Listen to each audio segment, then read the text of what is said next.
आज हम लोग बायोलॉजी में कोशिका दर में स्थित कई अंगक के बारे में हम लोग पढ़े हैं। उसी में और दो अंगक स्थित होता है। हम लोग दो अंगक के बारे में पढ़े हुए हैं, एक लवक के बारे में, दूसरा माइटोकॉन्ड्रिया के बारे में। ठीक है, तो माइटोकॉन्ड्रिया और लवक के बारे में तो जान लिए, और यहाँ पर फिर अभी दो अंगक के बारे में बताया गया। ये कोशिका अंगक है, सेल ऑर्गेन सेल जिसको कहा जाता है। तो पहला है आपका राइबोसोम और दूसरा है लाइसोसोम। राइबोसोम क्या होता है और लाइसोसोम क्या होता है? जो हम लोग कोशिका पढ़े थे, कोशिका झिल्ली के अंदर कोशिका द्रव्य होता है। उस कोशिका द्रव्य में हम लोग देखे थे बहुत सारा छोटा बड़ा संरचना पाई जाती है, जिसमें कि हम लोग देखे थे छोटी छोटी जो है ना एकदम दानेदार जैसा संरचना होता है, उसी को हम लोग लिखे थे राइबोसोम। और उस छोटा छोटा दानेदार संरचना से जो बड़ा सा संरचना आता है, ठीक है, उसको हम लोग क्या बोलते हैं? लाइसोसोम। हम लोग फिगर में देखे थे, देखिए फिगर निकाल करके बुक में हम लोग फिगर बनाए हुए एक एक करके, उसी फिगर में देखना है। ये देखिए, ये आपका एक कोशिका का फिगर है, ये है ना। इसी में देखिए छोटा छोटा संरचना है। इसी छोटे छोटे संरचना को राइबोसोम के नाम से जाना जाता है। दानेदार संरचना होता, बहुत ही छोटा संरचना होता। ये कहाँ पर पाया जाता है? कोशिका द्रव्य में। उसी तरीके से जस्ट उससे बड़ा सा आकृति, गोल ही होता है लेकिन बड़ा सा आकृति होता है, वो लाइसोसोम का होता है। फिगर में दिखाया गया है, दिख रहा? लाइसोसोम। तो ये आपका कोशिका द्रव्य में स्थित कोशिका अंगक है। इसी दोनों के बारे में जानना है। तो जो भी कोशिका झिल्ली के अंदर स्थित होता है वो कोशिका अंगक कहलाता है। उसमें एक आपका संरचना होता है केंद्रक, ये अलग होता है। बाकी सभी कोशिका अंगक के नाम से जाना जाता है। ये जो है आपका बड़ा सा आकृति दिख रहा है गोलाकार, ये आपका केंद्रक कहलाता है। याद रहेगा? कोई दिक्कत है? तो ये राइबोसोम का क्या कार्य होता है? कोशिका द्रव्य में जो स्थित होता है, तो बताया गया है कि राइबोसोम जो होता है वह कोशिका द्रव्य में स्थित छोटा लेकिन गोलाकार संरचना होता है। छोटा लेकिन गोलाकार संरचना होता है। ये दानेदार होता है, एकदम छोटी छोटी संरचना। ये आरएनए और प्रोटीन से मिलकर के बना होता है। ये जो बना होता है, जैसे कि हम लोग जानते हैं लकड़ी है ना, उसमें ज्यादा मात्रा में कार्बन पाया जाता है। लकड़ी को जलाते हैं तो धुआं निकलता है, उससे यह पता चल रहा था कि वो कार्बन से बना होता है। चीनी के बारे में हम लोग जानते हैं, चीनी किससे मिलकर बना होता है? कार्बन से, हाइड्रोजन से और ऑक्सीजन से। उसी तरीके से ग्लूकोज कार्बन, हाइड्रोजन और ऑक्सीजन से मिलकर बना होता है। ठीक उसी प्रकार ये जो राइबोसोम है वो प्रोटीन और आरएनए से मिलकर के बना होता है। याद रहेगा? अब ये राइबोसोम का प्रमुख कार्य क्या है? तो ये किसी भी कोशिका में जो स्थित होता है, ये वहां पर स्थित होकर के प्रोटीन का निर्माण करता है। किसका निर्माण करता है? प्रोटीन बनाने का काम करता है। तो जैसे कि जो भी भोजन आता है उससे तो प्रोटीन मिलता ही मिलता है, और वो सभी चीज जो भोजन से प्राप्त हो रहा होता है, तो डायरेक्टली तो प्रोटीन हम लोग खाते नहीं। ऐसा कोई भोजन है उसमें लिखा रहता है हम लोग प्रोटीन खा रहे हैं? ऐसा कोई भोजन है जिसमें लिखा रहता है कार्बोहाइड्रेट? कार्बोहाइड्रेट खाते हैं? नहीं खाते। फैट खाते हैं? वसा कोई ऐसा विटामिन है जो विटामिन डायरेक्ट खाते हैं? बोलते हैं विटामिन डी खा रहे हैं, विटामिन के खा रहे हैं, विटामिन ए खा रहे हैं, विटामिन बी खा रहे हैं, ऐसा तो होता नहीं है। तो जो चीज हम लोग खाते हैं वो सभी चले जाता है कोशिका में। वो सारा का सारा भोजन कोशिका में चले जाता है। तो जो प्रोटीन अलग अलग मतलब भोजन में स्थित होता है, उस भोजन से प्रोटीन को निकालने का काम या बनाने का काम यही राइबोसोम करता है। याद रहेगा? तो राइबोसोम चूंकि प्रोटीन बनाता है, इसलिए इसे प्रोटीन की फैक्ट्री कहा जाता है। राइबोसोम को प्रोटीन की फैक्ट्री के नाम से जाना जाता है, या प्रोटीन की कारखाना के नाम से हम लोग जान सकते हैं। इसका खोज 1955 ईस्वी में किया गया था। किसके द्वारा? तो G.E. पेडाले के द्वारा। पेलाडे नाम है, ये लिखा हुआ है, ये आपका G.E. पेलाडे, ये वैज्ञानिक है। और G.E. पेलाडे और एक और वैज्ञानिक था, इन्होंने ही तंत्रिका कोशिका होता है, हम लोग पढ़ेंगे, तो तंत्रिका कोशिका जो होता है उसका भी संरचना बनाया था। और इस कारण से इस दोनों वैज्ञानिक को, इसे और अनेक वैज्ञानिक था, उसको नोबेल प्राइज दिया गया था तंत्रिका कोशिका की संरचना बनाने के कारण। यहाँ तक कोई दिक्कत है?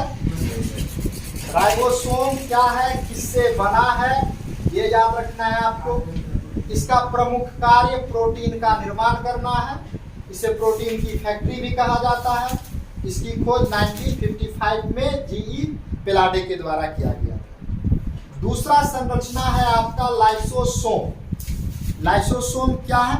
तो यह भी एक गोलाकार संरचना है, कोशिका दर में स्थित होता है, याद रहेगा, उसी के बारे में लिखा भी गया। इसका प्रमुख कार्य क्या होता है?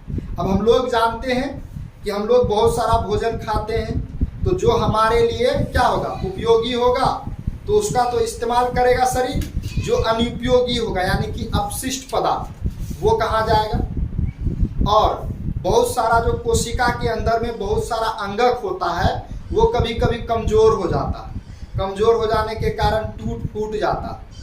टूट फूट जाने के कारण, है ना, वो कोशिका में ही पड़ा रहता, तो उसको तो कोशिका में धरा रहेगा अपशिष्ट पदार्थ, वो आस्ते आस्ते क्या हो जाएगा, खराब हो जाएगा। जैसे कि हम लोग जानते हैं, एक थैला ले लेंगे, उसमें 10 आम रख देंगे और एक आम सड़ा गला रख देंगे, तो बताइए 2-4 दिन के बाद क्या होगा? पूरा का पूरा आम सड़ जाएगा। तो उसी तरीके से कोशिका में बहुत सारा अपशिष्ट पदार्थ होता है, बहुत सारा कमजोर अंगक होता है, या बहुत सारा अंगक टूट फूट जाता है, वो उसी कोशिका में जमा रहेगा। अगर वो कोशिका से बाहर नहीं निकलेगा तो पूरा कोशिका के क्या हो जाएगा, खराब हो जाएगा।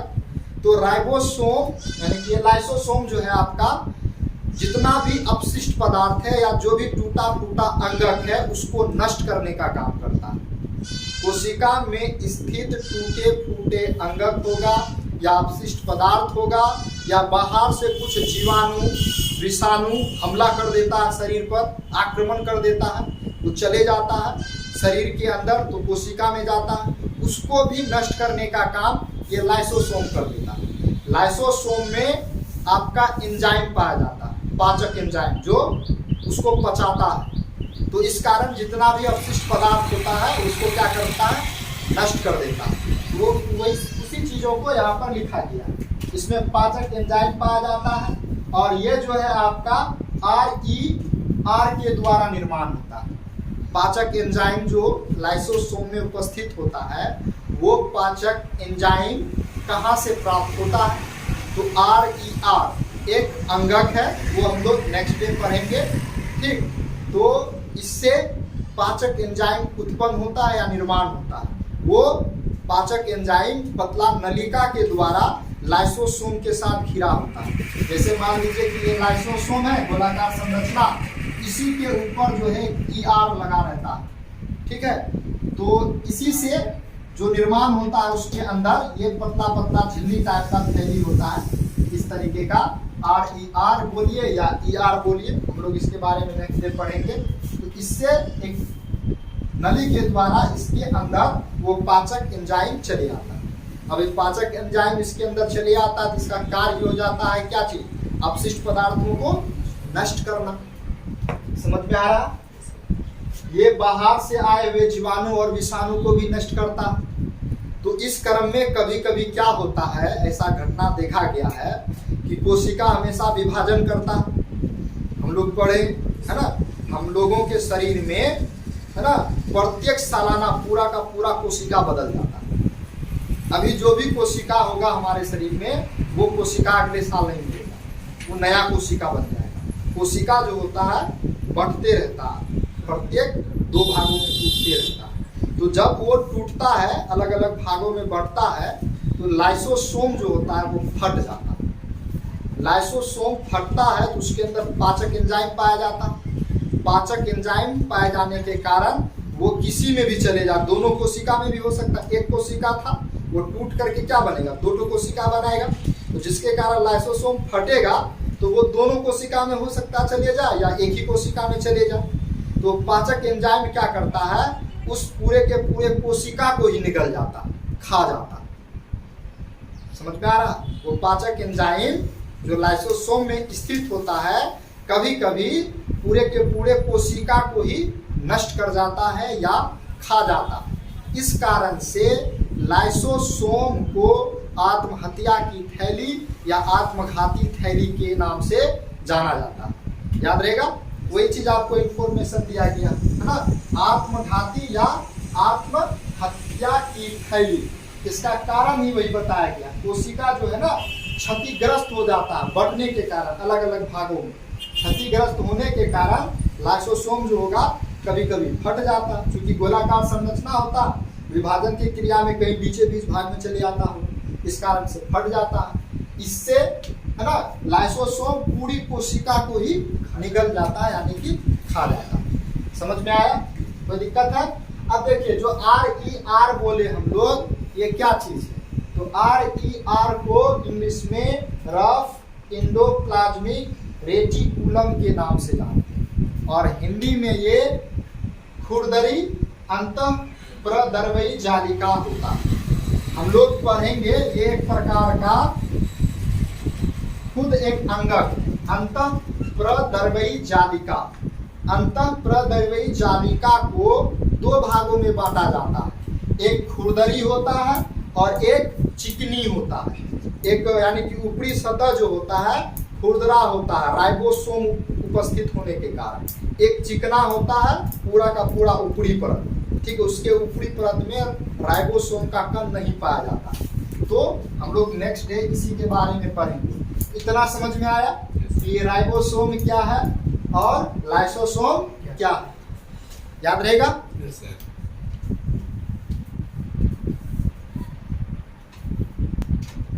है ना? जैसे कोई आप मोटर व्हीकल जहाँ बनता है ना वहाँ चले जाइए, जैसे कि हीरो होंडा का कार बनता हो या फिर मोटरसाइकिल बनता हो, या कार कंपनी में चले जाइए कभी घूमने के लिए। ऐसे तो नहीं जा पाइएगा, ठीक। जब आप लोग इंजीनियरिंग का क्लास कीजिएगा तो आपको जो है ना वहाँ पर सिखाने के क्रम में आपको घुमाने लेके जाएगा। कॉलेज में सारा चीज़ अवेलेबल नहीं होता, तो जो भी चीज़ वहाँ पढ़ाएगा, अगर मैकेनिकल इंजीनियरिंग बनिएगा तो आप सभी विद्यार्थी को क्या करें, एक बड़ा सा कंपनी में लेके चले जाए, टाटा का कंपनी में लेके चले जाए, ठीक है। वहाँ आप सारा व्यवस्था होता है, तो वहाँ दिखाएगा आपको कि जो मोटरसाइकिल बन रहा है, मोटरसाइकिल का टायर कहाँ बन रहा है उसका एक अलग जगह होगा, ठीक। उसका सीट कवर कहाँ बन रहा है अलग जगह पे बन रहा होगा, आगे वाला जो टंकी है वो कहाँ बन रहा होगा अलग जगह पे बन रहा होगा, ठीक। उसी तरीके से अगला वाला भाग जो होता है वो कहाँ बन रहा होता है वो दिखाएगा। इंजन कहाँ बन रहा होता है, वहाँ जाइएगा तो वहाँ पे इंजन कैसे कैसे बन रहा होता है बताएगा, केवल वहाँ पर आपको नाम से ये इंजन बन रहा है, ये किस प्रकार का इंजन है, इसका क्या नाम है।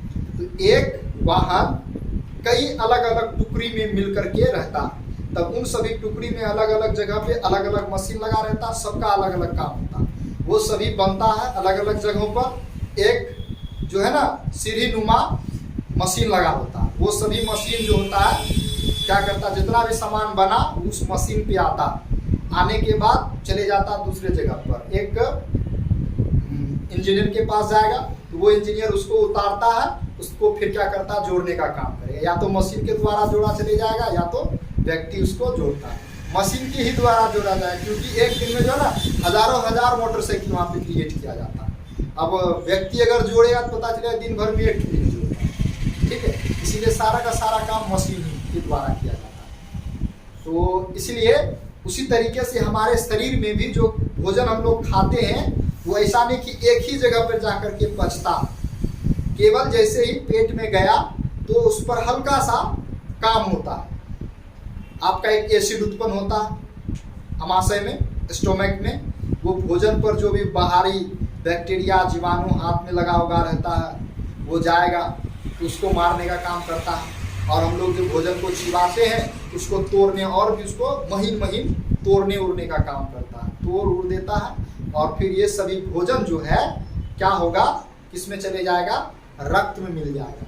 जो खून बहता है ना हमारे नस में, उस खून में मिलता है ये भोजन। और ये भोजन जब खून में मिलता है तो सारा का सारा कोशिका अलग अलग जगह पर है, खून के माध्यम से ये सभी भोजन हर एक जगह में पहुंच गया। अब जिसको आवश्यकता होता है वह कोशिका क्या करता है, भोजन को ले लेता है, भोजन को ले लेता है और जो भी काम होता है कोशिका के अंदर वो सभी कार्य कर देता है। इस तरीके से कोशिका में ही है ना एनर्जी बन रहा होता है। अब एनर्जी कोशिका में बनेगा तो जमा कहाँ करेगा, तो माइटोकॉन्ड्रिया में ही एक अंग छोटा सा संरचना बन जाता है जिसको हम लोग एटीपी कहते हैं। उसी एटीपी में माइटोकॉन्ड्रिया के अंदर में वो सारा का सारा एनर्जी क्या हो जाता है, जमा हो जाता है। फिर उसका इस्तेमाल जब कोई भी कार्य करते हैं तो उसी एनर्जी का उपयोग शरीर करता है बाद में। जितना भी शरीर में कोशिका, हर एक कोशिका के अंदर में माइटोकॉन्ड्रिया पाया जाता है, उसके अंदर एटीपी पाया जाता है और